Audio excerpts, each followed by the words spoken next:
प्रविधि, भिडभाड र छिटो जीवनशैलीले चिनिने देश।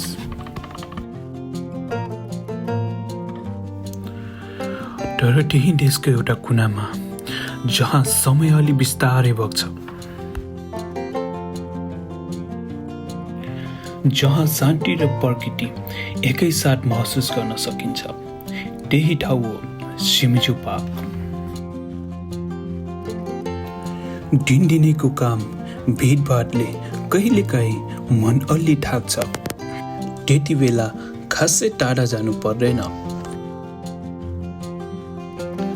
यहाँको जस्तो शान्त ठाउँमा आइपुगे पनि मन अलि हल्का हुन्छ। यो सिमिजु पार्क चिबाको नोडा सिटीमा अवस्थित छ। टोकियोबाट करिब 1 घण्टाको यात्रा गरिसकेपछि यहाँ सजिलै आइपुग्न सकिन्छ। अनि यहाँ आइसकेपछि टोकियोको सबै हो हल्ला जति आफै हराएर जान्छ। पार्कभित्र छिर्न साथ चारैतिर फैलिएको हरियाली, ठुला ठुला रुख, खुल्ला मैदान र शान्त हावा। यही कारणले सिमिजु पार्क स्थानीय जापानिजहरूमाझ पनि अत्यन्तै लोकप्रिय छ।